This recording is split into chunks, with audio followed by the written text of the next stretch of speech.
শেখ হাসিনা স্বৈরাচার, তাকে হাঁটাইতে হবে, হাঁটাইছি। তারপর আজকে বাংলাদেশে যে ৭২-এর সংবিধান পুড়িয়ে ফেলা হলো, আজকে যদি আওয়ামী লীগ ফিল্ডে থাকতো, শেখ হাসিনা যদি ক্ষমতায় থাকতো, এই কাজ করার সাহস পাইতো? শেখ হাসিনা বাংলাদেশে অনেকগুলি খারাপ কাজ করছে, স্বীকার করছি।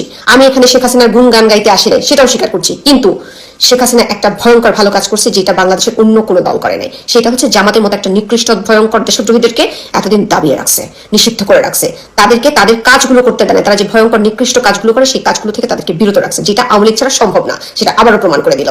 ৭২-এর সংবিধান পুড়িয়ে ফেলার মানে কি জানোস?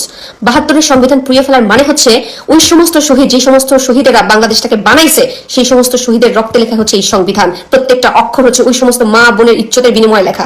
সেই সমস্ত মা বোনদেরকে, সেই সমস্ত শহীদদেরকে, সেই সমস্ত বুদ্ধিজীবীদেরকে, সমস্ত সাফল্যকে, অর্জনকে আজকে বিসর্জন দিল, অপমানিত করলো, অপবিত্র করলো এই রাজাকারেরা, এই দেশদ্রোহীরা।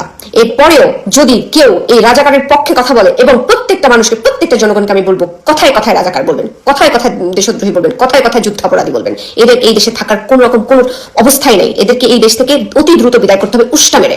এরা বাংলাদেশের মতো মাটিতে থেকে, বাংলাদেশের ফসল খেয়ে, বাংলাদেশের মাটিতে জন্মে, তারা হচ্ছে বাংলাদেশকে এইভাবে অপমানিত করে। তারা হচ্ছে দেশদ্রোহী, তারা হচ্ছে রাজাকার, তারা হচ্ছে কাল্পিক, তারা হচ্ছে ভয়ঙ্কর মানুষ। তারা এই দেশের যোগ্য না, তারা মানুষই না, তারা হচ্ছে অন্য গ্রহের কোনো এনিম্যাল।